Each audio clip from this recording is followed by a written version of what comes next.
என் கரத்தினால் உன்னை மூடுவேன். யாத்திராகமம் 33ஆம் அதிகாரம் 22வது வசனத்திலே வாசிக்கிறோம். என் மகிமை கடந்து போகும்போது நான் உன்னை அந்த கண்மலையின் வெடிப்பிலே வைத்து நான் கடந்து போகும் மட்டும் என் கரத்தினால் உன்னை மூடுவேன் என்று சொல்லி நாம் பார்க்கிறோம். தேவனுடைய கரம் எப்படிப்பட்டது? தேவனுடைய கரம் ஒரு மனிதனுடைய வாழ்க்கையிலே எப்படிப்பட்ட காரியங்களை செய்கிறது என்று சொல்லி இந்த வசனத்திலே நாம் பார்க்கிறோம். பிரியமானவர்களே, அதே போல் தேவனுடைய கரம் நம்முடைய வாழ்க்கையில எப்படி செயல்படுகிறது? ஒரு மனிதனுடைய கரம் நிறைய நேரத்துல நம்ம அறிந்தோ அறியாமலோ கை என்ன செய்யும்? வேலை பார்க்கும். இந்த கையில சாப்பிடுறதுக்கு, கொடுக்கிறதுக்கு, அடிக்கிறதுக்கு, வேலை பார்க்கறதுக்கு எல்லாத்துக்கும் பயன்படுது. இது மனிதனுடைய கை. ஆனா ஆண்டவருடைய கரம் எப்படிப்பட்ட கரம்? அந்த கரம் எப்படி ஒரு மனிதனுடைய வாழ்க்கையிலே கிரியை செய்கிறது என்பதை நீங்க யோசித்து பார்க்க வேண்டும். கர்த்தருடைய கரம் எப்படிப்பட்டது? அதனுடைய கரம் நமக்காக என்ன செய்கிறது? ஏசாயா 59வது அதிகாரம் 1வது வசனம் என்ன சொல்லுகிறது? வாசிங்க. ஏசாயா 59ஆம் அதிகாரம் 1வது வசனம். அவருடைய கை குறுகிய கை அல்ல. சில மனிதனுடைய கைகள் நிறைய நேரத்தில் குறுகிடும். எப்ப குறுகிடும்? யாருன்னா எதனா கொடுக்கணும்னா என்ன செய்யும்? கை அந்த நேரத்துல குறுகிடும், நீட்ட முடியாது. அந்த நேரத்துல எல்லாம் குறுகிடும். ஆனா கர்த்தருடைய கை எப்படிப்பட்ட கையா? அவருடைய கை குறுகிடு விடாது. அவருடைய கை குறுகினது அல்ல. அவருடைய கையில எல்லாமே இருக்கு. அவர் சொல்றாரு, வெள்ளியும் பொன்னும் என்னுடையது, பூமியும் நிறைவும் என்னுடையது. என்னுடைய கை குறுகின கைகள் அல்ல, என்னுடைய கைகள் பெரிய கைகள் அப்படின்றாரு. தாராளமான கரங்கள் ஆண்டவருடைய கரங்கள். மோசேக்கு சொல்றாரு இந்த வார்த்தையை. யாத்திராகமம் 33வது அதிகாரத்துல நம்ம வாசித்தோமே, 22வது வசனம். எந்த சூழ்நிலை சொல்றாரு ஆண்டவர் மோசேக்கு? மோசே சீனாய் மலைக்கு போயிட்டாரு. அவர் உபவாசம் எடுத்து ஜெபிக்கிறாரு. அப்ப ஜெபிக்கிற நேரத்துல அவருடைய ஆசை என்ன தெரியுமா? ஆண்டவர் என்ன செய்யணும்? பார்க்கணும். அப்ப நீ என்ன பார்க்க முடியாதுன்னு ஆண்டவர் சொல்றாரு. இல்ல, நான் உங்களை பார்த்துதான் ஆகணும். அப்ப எப்படி என்ன பார்ப்பேன் அப்படின்னா தான் இந்த வார்த்தை சொல்றாரு, என் மகிமை கடந்து போகும்போது நான் உன்னை அந்த கண்மலையின் வெடிப்பிலே வைத்து. எங்க வைப்பாராம்? மலையினுடைய வெடிப்பு இருக்கு பாத்தீங்களா? வீறு விட்டு இருக்கும் வெடிப்பு. அந்த வெடிப்புல நான் என்ன செய்வேன்? உன்னை கொண்டு போயிட்டு வைப்பேன். ஏன்னா அப்பதான் அந்த மறைவுல தான் என்ன பார்க்க முடியும். என்ன முகமுகமா பார்க்க முடியாது.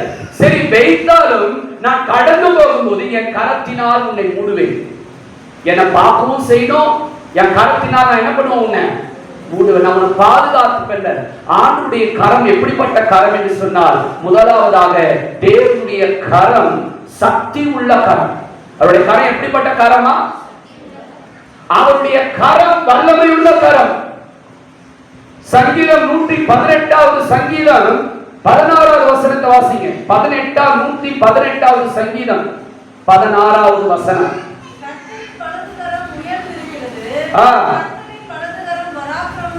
அவருடைய கரம் பராக்கிரமம் செய்யும். அந்த வல்லமையுள்ள கரத்தினால் தேவன் நிச்சயமாகவே உங்களுடைய வாழ்க்கையில காணப்படுகிற எல்லா பிரச்சனைகளையும் அவர் என்ன செய்வார்? அனைத்தையும் ஆண்டவர் உடைத்து பெரிய காரியங்களை செய்து முடிப்பார். தேவனுடைய கரம் வல்லமையுடன் செயல்படுகிறது. இஸ்ரவேல் மக்கள் எகிப்தில அடிமைத்தனத்தில் இருக்கிறாங்க, போராட்டத்தில் இருக்கிறாங்க. இந்த இஸ்ரவேல் மக்களை மீட்டெடுக்கணும்னு சொல்லி ஆண்டவர் மோசேயை எழுப்பி அவருடைய கரத்தினாலே தேவன் 10 வாதைகளை 10 அதிசயங்களை அந்த எகிப்திலே தேவன் நடப்பிக்கிறார்.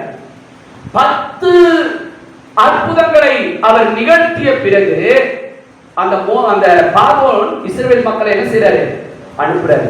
இந்த 10 அற்புதத்தை அவருடைய கை செய்தது. புரியுதுங்களா? அப்ப அவருடைய கை எப்படிப்பட்ட கை? யோசிச்சு பாருங்க. தேவனுடைய கரம் சாதாரணமான கரம் அல்ல. இன்னொரு வசனத்தை வாசிங்க. யாத்திராகமம் 3ஆம் அதிகாரம் 20வது வசனத்தை வாசிங்க. யாத்திராகமம் 3:20.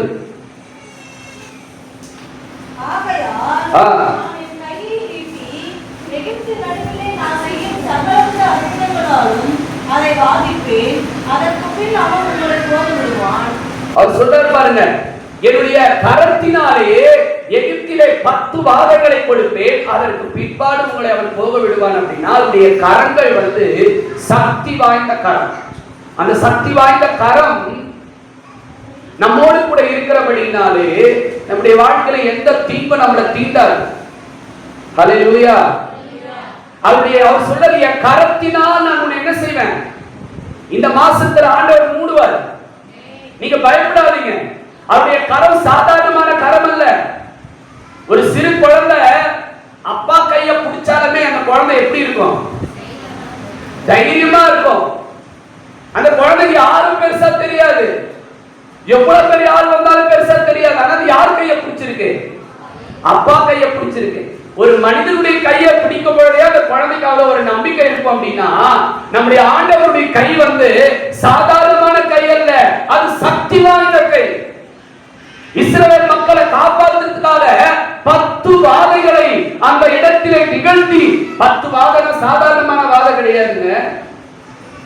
தண்ணி அந்த எகிப்தில் இருக்கக்கூடிய மொத்த நதியும் என்னவா மாத்திட்டாரு? ரத்தமா மாத்திட்டாரு. எகிப்தில் இருக்கக்கூடிய எல்லா நதி, குளங்கள், ஏரிகள், குட்டைகள், வீட்டுல இருக்கிற தண்ணி புடிச்சு வச்சிருப்பாங்க பாருங்க, வீட்டுல தண்ணி, அந்த தண்ணி முதல் கொண்டு ரத்தமாக்கிட்டார் ஆண்டவர். அப்ப அவருடைய வல்லமை எவ்வளவு பெருசு.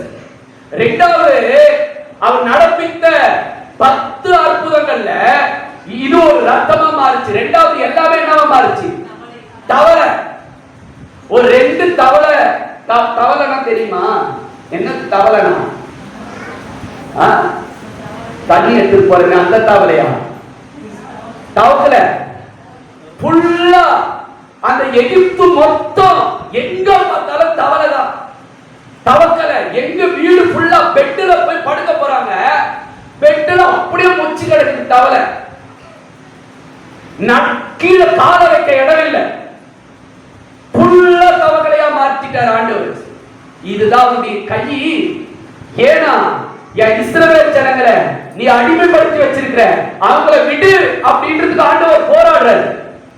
அவருடைய மக்களை காப்பாற்றணும்னு ஆண்டவர் இந்த பார்வோனுக்கு அவருடைய வல்லமை எப்படிப்பட்டதுன்னு நிரூபிக்கிறார்.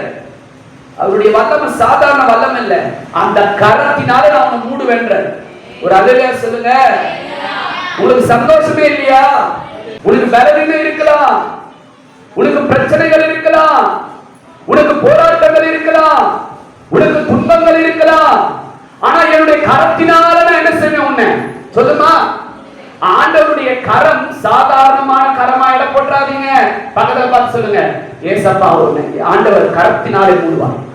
கர்த்தர்னா அவருக்கு வல்லமை இல்லைன்னு பார்வோன் நினைச்சான். இப்போ தேவன் நான் வல்லமை உள்ள தேவன் என்பதை நிரூபிச்சு காட்டினார் கைய. இப்ப என்ன பண்ணிட்டான் அந்த பார்வோன்? இஸ்ரவேல் மக்கள் என்ன பண்ணியாச்சு?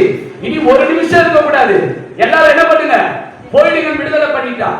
போயிட்டா விட்டுற பாருங்க மக்களை. மக்களை விட்ட உடனே அடுத்தது என்ன தெரியுமா நடக்குது? பின்னாடி வந்துட்டாங்க. இல்ல பின்னாடி விட்டுட்டு வேற திரும்பி பின்னாடி வந்துட்டா அவங்களை பிடிக்கிறதுக்கு இஸ்ரவேல் மக்களை. இப்ப என்ன நடக்குது? முன்னாடி பாத்தீங்கன்னா செங்கடல், பெரிய கடல், நடுவுல இஸ்ரவேல் மக்கள், பின்னாடி பார்வோன் சேனை. விட்ட மாதிரி விட்டுட்டு இவங்களை திரும்பியும் பிடிக்கிறதுக்கு பின்தொடர்ந்து வரான், படையோடு வரான் இவங்களை அழிக்கிறதுக்கு. முன்ன கால வச்சா கடல்ல வந்துடணும், பின்னாடி போனா பார்வோன் கிட்ட மாட்டணும். இப்ப என்ன பண்றதுன்னு தெரியல. உடனே ஆண்டவர் சொல்றாரு மோசே கிட்ட. மோசே ஜெபிக்கிறாரு. எல்லா மக்களும் என்ன செய்யறாங்க தெரியுமா? அந்த நைட்டு எல்லாருமே பயந்து நிற்கிறாங்க.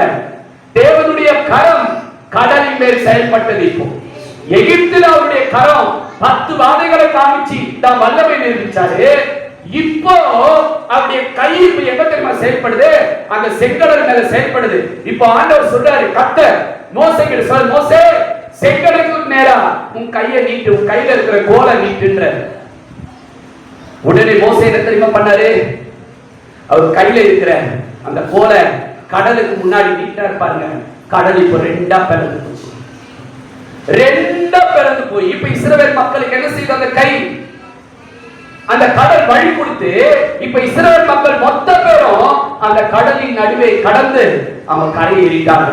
இப்ப எகிப்தில் இருந்து வந்த அந்த பார்வோன் சேனை கடல்ல இறங்குச்சு. இவங்க ஏறிட்டாங்க, கடல் மேல கடல்ல நடந்து கரை ஏறிட்டாங்க. இப்போ பின்னாடி வந்த பார்வோனின் சேனை கடல்ல இறங்குச்சு பாருங்க. இப்ப கடல் ரெண்டா என்ன செஞ்சுச்சு? ஆண்டவர் மூட சொல்லிட்டாரு, மூடிச்சு. எல்லா பார்வோனுடைய சேனை மொத்தமா அழிச்சு போச்சு. கவனிங்க, கர்த்தருடைய கரம் பராக்கிரமம் செய்யும். அதுதான் அவருடைய கரம் குறுகி போகவில்லை. நிறைய நேரத்தில் நீங்க பயப்படுறீங்க. ஏன் பயப்படுறீங்க? வியாதியை பார்த்து ஏன் பயப்படுறீங்க? கஷ்டத்தை பார்த்து ஏன் பயப்படுறீங்க? துன்பத்தை பார்த்து ஏன் பயப்படுறீங்க? பயப்படாதீங்க. அவருடைய கை உங்களுக்காக நிச்சயமாக பராக்கிரமம் செய்யும். ஒரு அல்லேலூயா சொல்லலாமா? ஹalleluya. எதிரிகள் எவ்வளவு வலிமையா இருக்கட்டும், ஆனா அதை விட டபுள் மடங்கு வலிமை ஆண்டவருடைய கை. என் கைக்கு வலிமை இல்ல, என் கைக்கு என்ன இல்ல, வலிமை இல்ல. என்னால யுத்தம் பண்ண முடியாது, என்னால பேச முடியாது, என்னால சண்டை போட முடியாது. ஆனா தேவனுடைய கை எப்படிப்பட்ட கை? உனக்காக பராக்கிரமம் செய்யும். அந்த கரத்தினால் நான் உன்னை மூடுவேன்னு கர்த்தர் சொல்றார். ஹalleluya. அந்த கரத்தினால் நான் என்ன பண்ணுவேன்? உன்னை மூடுவேன் அப்படின்னு இந்த மாதத்துல தேவன் உனக்கு வாக்குத்தத்தம் கொடுக்கிறார். ஆகவே நீ எதை கண்டு பயப்படாதீங்க. அவருடைய கை இருக்கிறது. செங்கடல் போல எவ்வளவு பெரிய போராட்டம் உனக்கு முன்னாடி வரட்டும், அவருடைய கை உன்னை மறைத்துக் கொள்ளும். அவருடைய கை உன்னை மூடும். ஹalleluya. உன் பிரச்சனைகள் பெரிதாக இருக்கலாம், ஆனால் தேவனுடைய கரம் அதை விட வலிமை உள்ளது. ஒரு அல்லேலூயா சொல்லுங்க. உங்க பிரச்சனை எவ்வளவுனா பெருசா இருக்கலாங்க, ஆனா அதை விட கர்த்தருடைய கரம் எப்படிப்பட்டது? வலிமை உள்ளது. பிரச்சனையை பார்த்து பெருசு நினைக்காதீங்க, வியாதியை பார்த்து பெருசு நினைக்காதீங்க, பண நெருக்கடியை பார்த்து பெருசு நினைக்காதீங்க. அதை விட பெரியவருடைய கரம் யார் கூட இருக்கு? சொல்லுங்க. நம்ம கூட இருக்கு. சக்தி வாய்ந்த கரம், வலிமை உள்ள கரம். இரண்டாவதாக தேவனுடைய கரம் நம்மை பாதுகாக்கும் கரம். தேவனுடைய கரம் எப்படிப்பட்ட கரம்? அவர் சொல்லாது என் கரத்தினால் நான் உன்னை மூடுவேன். அவருடைய கரம் உன்னை பாதுகாக்கும். ஒரு கோழி தன்னுடைய குஞ்சுகளுக்கு ஒரு ஆபத்து வந்துச்சுன்னா உடனே பெரிய கோழி என்ன பண்ணும்? என்ன பண்ணும்? எல்லா குஞ்சுகளையும் என்ன பண்ணும்? அது தன்னுடைய ரக்கைகளை மூடிக்கும், பாதுகாத்துக்கும். அதே போலதான் ஏசப்பா கூட உனக்கு எப்பெல்லாம் பிரச்சனை வருதோ, உனக்கு எப்பெல்லாம் கஷ்டம் வருதோ, உனக்கு எப்பெல்லாம் உத்தரவு வருதோ, அப்பெல்லாம் அவருடைய கரத்தினால என்ன பண்ணுவார்? உங்களை மூடிக்கொள்வார். பயப்படாதீங்க. ஆண்டவரே உங்களுடைய கரம் என்னுடைய வாழ்க்கையில் இருக்கிறது, நான் எதையும் கண்டு என்ன செய்ய மாட்டேன், பயப்படவே மாட்டேன்னு சொல்லுது. பயப்படவே மாட்டேன்னு சொல்லுங்க. வாசிங்க சங்கீதம் 32:7 வசனத்தை வாசிங்க. சங்கீதம் 32:7. நீர் எனக்கு மறைவிடமாய் இருக்கிறீர். ஒரு ஆபத்து வரும்போது நம்முடைய உயிரை காப்பாற்றுறதுக்காக போய் பதுங்கி நிக்கிறோம் பாத்தீங்களா? அந்த இடம் தான் ஆண்டவருடைய கரம். உங்களுக்கு ஒரு வியாதி, உங்களுக்கு ஒரு போராட்டம், உங்களுக்கு ஒரு துன்பம் வருதா, உடனே நம்ம எங்க போயிடணும்? எங்க போயிடணும்? போலீஸ் ஸ்டேஷன் போயிடணும். நிறைய பேர் எங்க போயிடுவாங்க? ஒரு பிரச்சனை வந்தா, ஒரு பிரச்சனை வந்தா எங்க ஓடிடுவாங்க? போலீஸ் கிட்ட போயிடலாம். அது நமக்கு மறைவிடம் அல்ல, ஆண்டவருடைய கரம் நமக்கு மறைவிடம். ஹalleluya. தானியேலை கர்த்தர் எப்படி காப்பாத்தினார் தெரியுமா? தானியேலுக்கு ஒரு மிகப்பெரிய பிரச்சனை. அவரை தூக்கி சிங்க கவியில போட்டாங்க தானியேலை. அந்த சிங்க கவியில போட்ட தானியேலை சிங்கம் எதனா பண்ணுச்சுன்னு வசனம் இருக்கா? சிங்கம் என்ன செய்யல தானியேலை? ஒன்றுமே செய்யவில்லை. வாசிங்க தானியேல் 6ஆம் அதிகாரம் 22வது வசனத்தை ஒருவர் வாசிங்க. 6:22. தானியேலை சிங்க கவியில போட்டதுனால ஆண்டவர் யார் வாயை கட்டினாரு? சொல்லுங்க. சிங்கத்தின் வாயை ஆண்டவர் என்ன பண்ணாரு? தானியேலை பாதுகாக்கணும்னு சொல்லி ஆண்டவருடைய கரம் எந்த வாயை கட்டுச்சு? சொல்லுங்க. உன்னை காப்பாத்துறதுக்காக யாரு உனக்கு விரோதமா எழுப்பினாலும் ஆண்டவர் அத்தனை பேருடைய வாயை ஆண்டவர் என்ன பண்ணுவாரு? வாயை கட்டுவாரு, கையை கட்டுவாரு.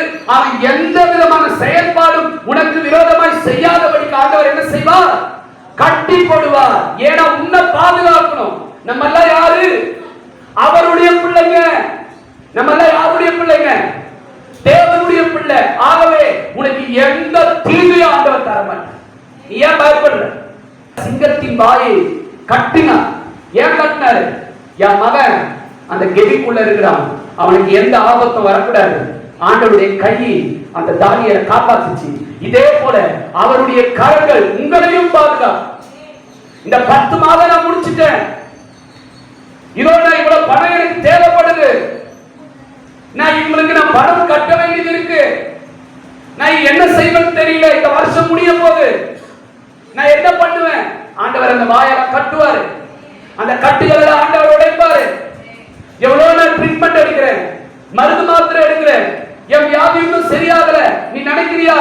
ஆனா கர்த்தர் சொல்லுகிறார், உன்னுடைய எல்லா வியாதிகளையும் நான் நீக்கி உனக்கு பூரண சுகத்தை, பூரண விடுதலையை, பூரண ஆரோக்கியத்தை நான் என்ன செய்வேன்? உனக்கு கண்டிப்பாகவே தருவேன் என்று ஆண்டவர் வாக்கு கொடுக்கிறார். ஹல்லேலூயா சொல்லுங்க, ஹல்லேலூயா. ஆண்டவர் எப்படி தானியேலை அந்த சிங்க கெபிக்கு தேவன் பாதுகாத்தாரோ அதே போல உங்களையும் பாதுகாப்பார். நீங்க பயப்படவே பயப்படாதீங்க. எதை கண்டு நீ எங்கே சென்றாலும் தேவனுடைய கரம் உன்னை மூடி இருக்கிறது. இருளும் புயலும் போராட்டம் ஆனாலும் தேவனுடைய கரம் உன்னை மூடி இருக்கிறது. என்ன பிரச்சனை வரட்டுங்க, ஆண்டுடைய கரம் என்ன பண்ணிருக்கு? நம்மள என்ன பண்ணிருக்கு சொல்லுங்க? மூடி. எத்தனை பேர் நம்புறீங்க? ஆண்டவர் மறைத்து இருக்கிறார். நம்புறீங்களா? நிறைய பேரு ஆண்டவர் என்ன அவருடைய கரத்தினால மூடி இருக்கிறார். நம்புறீங்களா? அதனால தான் நம்ம உயிரோடு இருக்கிறீங்க. இங்க நீ எதனால உங்களுக்கு கஷ்டமே இல்லையா? வியாதியே இல்லையா? உடம்புல எல்லாம் இருக்கு. அதனால நான் உயிரோடு உட்கார்ந்துட்டு இருக்கிறேனே. ஏன்? அவருடைய கை என்ன பண்ணிட்டு இருக்கு? என்ன? என் ஜீவனை பாதுகாத்து, அவருடைய கரங்களின் ஜீவனை பாதுகாத்திருக்கிறது. அவருடைய கரம் என்னுடைய வாழ்க்கையை பாதுகாத்திருக்கிறது. எத்தனையோ நான் செத்து போலாம் நினைச்சேன், எத்தனை நாள் வீட்டை விட்டு ஓடி போலாம் நினைச்சேன், எத்தனை நாள் எங்கேயோ நான் போலாம் நினைச்சேன். ஆனா இன்னைக்கு நான் உயிரோடு இருக்கிறேன்னா அவருடைய கரம் என்ன பண்ணிருக்கு? என்ன பாதுகாத்திருக்கிறது. அந்த தெய்வத்துக்கு ஒரு அல்லேலூயா சொல்லாமா? அல்லேலூயா. என்ன இருள் வந்தாலும் புயல் அடித்தாலும் அவருடைய கரத்தினால் என்ன செய்வார்? என் தேவன் மூடுவார். இம்மட்டும் மூடினார், இனியும் உங்கள் அத்தனை பேர் என்ன செய்வார்? அவர் மூடுவார். ஹல்லேலூயா. ஆகவே நீங்கள் எதற்கும் பயப்பட வேண்டிய அவசியம் கிடையாது. தேவன் அந்த இரவு முழுவதும் தானியேலை பாதுகாத்தார். தானியேல் அந்த ஒரு நைட் ஃபுல்லா யார் கூட இருந்தான்? சிங்கிள் கூட தான் இருந்தா. ஆனா சிங்கிள் தானியேலை ஒண்ணுமே பண்ணல. அது காரணம் என்ன? தானியேலை யார் காப்பாத்தினா? அந்த நைட் ஃபுல்லா அந்த சிங்க கட்டில யார் இருந்தா? யார் இருந்தா? நீயும் சில போராட்டத்துல இருக்கலாம். அந்த போராட்டத்துல கூட யார் இருக்கா? யாருமா இருக்கா? கர்த்தர் இருக்கிறாரு. நம்புங்கம்மா. உனக்கு போராட்டம் உங்க கூட யார் இருக்கா? நம்ம நல்லா இருந்தாதான் கர்த்தர் என் கூட இருக்கிறாருன்னு நினைக்காதீங்க. நிறைய பேரு நிம்மதியா இருந்தாதான், சந்தோஷமா இருந்தாதான் என் கூட யார் இருக்கா? கர்த்தர் இருக்கிறான்னு நினைப்பீங்க. நிறைய பேரு நான் நிம்மதியா இருந்தாதான், சந்தோஷமா இருந்தாதான் என் கூட யார் இருக்கா? கர்த்தர் இருக்கிறார் நினைக்கிறீங்க. ஏன் கஷ்டப்படுறவங்களோட கர்த்தர் இருக்க மாட்டாரா? வியாதியோடு இருக்கிறவங்களோட கர்த்தர் இருக்க மாட்டாரா?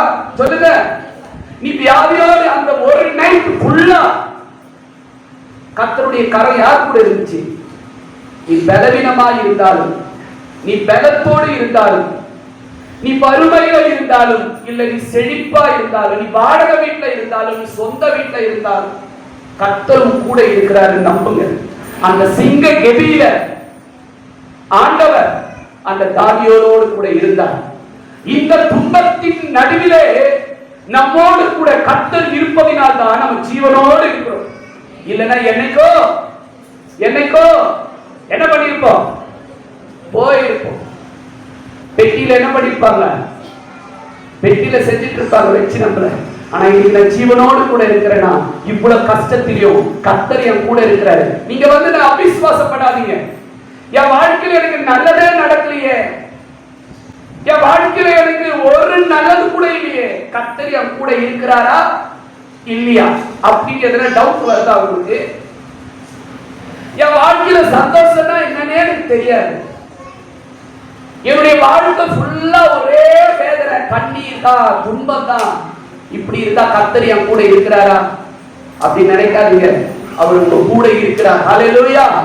நான் உன்னை விட்டு விலகுவதும் இல்லை, உன்னை நான் என்ன பண்ண மாட்டேன், கைவிடவும் மாட்டேன்னு சொன்னாரு. ஹல்லேலூயா. ஆகவே முதலாவது நான் சொன்னேன், என்னுடைய கரத்தினால் நான் மூடுவேன் சொன்னாரு.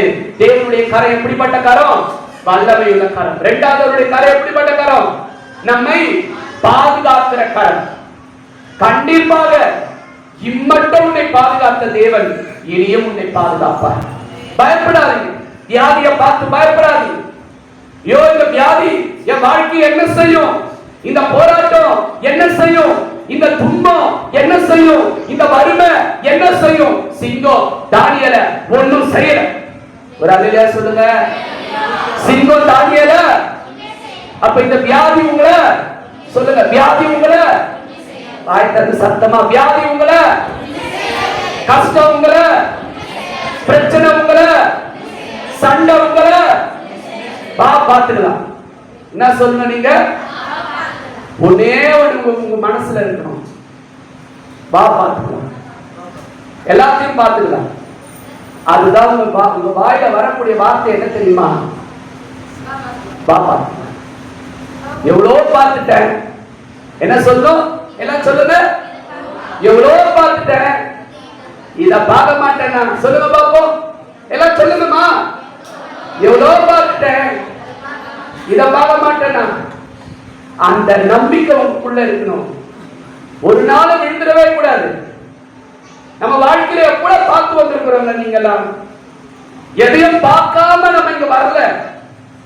எவ்வளவு கஷ்டத்தை பார்த்துட்டு வந்திருக்கோம். இப்ப நீங்க போய் அழுதுட்டு இருக்கிறீங்க. இத பார்த்து எவ்வளவு போராட்டத்தை பார்த்துட்டு வந்திருக்கீங்க. இத பார்த்து இப்ப நீங்க அழறீங்க. எத்தனையோ துன்பங்களை கடந்து வந்திருக்கிறோம். இத பார்த்து நம்ம அழக்கூடாது. இதைய நான் பார்த்துருக்கேன். இதைய என்ன செய்யற, பார்த்துக்கிறேன்னு உங்க வாழ்க்கையில நான் பார்த்துக்கிறேன், பார்த்துக்கலாம். வாழ்க்கையில ஐயோ எப்படிடா இவங்க எதனா சொல்லிடுவாங்களா, இவங்க எதனா திட்டிடுவாங்களா, இவங்க எதனா தப்பா பேசிடுவாங்களா அப்படின்னு நினைச்சு அப்படியே உட்கார்ந்துட்டு இருக்காதீங்க. வா பார்த்துக்கலாம். என்னதான் பேச போறாங்க, என்னதான் சொல்ல போறாங்க, என்னதான் கேட்க போறாங்க, என்ன பண்ணலாம் சொல்லுங்க, பார்த்துக்கலாம் அப்படின்னு உங்க மனசுல இருங்க. ஏன்னா என் கூட யார் இருக்கா, யார் இருக்கா? இயேசு கிறிஸ்து என் கூட இருக்கிறார். ஹல்லேலூயா. இந்த பாதையில நீங்க போய் தான் ஆகணும். என்ன பண்ணணும் சொல்லுங்க. அந்த பாதையில நான் போக கூடாதுன்னு நினைக்காதீங்க. இயேசு அந்த சிலுவை பாதையில போய் தான் ஆகணும்னு அவருக்கு நியமிக்கப்பட்ட விதின்னு சொல்லலாம், அது சித்தம்னு சொல்லலாம், அது தேவனுடைய விருப்பம்னு சொல்லலாம். நம்முடைய பாணியில எடுத்துக்கிட்டா அது விதி. இந்த பாதையில நீ போய் தான் ஆகணும்னா போய் தான் ஆகணும். ஆனா தனியா போக மாட்டோம். நம்ம கூட யார் இருப்பா சொல்லுங்க. நம்ம தனியா போக மாட்டோம். நம்ம கூட யார் இருப்பா? இயேசுவும் கூட இருக்கிறார். உம்மாலே ஒரு சேரிக்குள் பாய்வேன், உம்மாலே ஒரு மதிலை தாண்டுவேன்.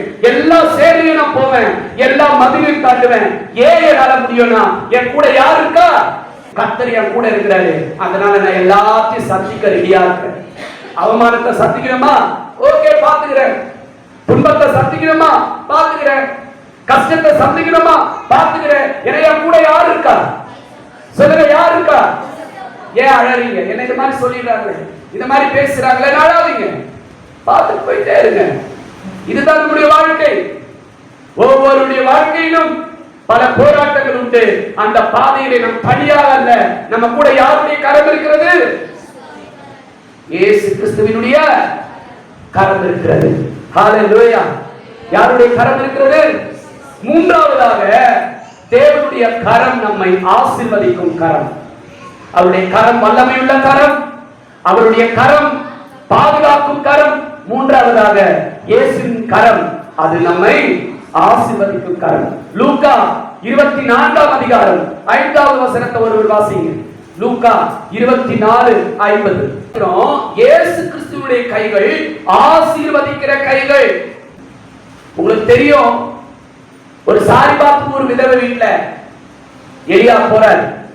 எதுக்கு போறாரு? ஏன் போறாரு எலியா? சாரிபாத் வீட்டு தெரியுமா அந்த சம்பவம்? சாரிபாத் ஊர்ல இருக்கக்கூடிய விதவை வீட்டுக்கு எலியா போறாரு. அந்த வீடு ரொம்ப வறுமையான வீடு.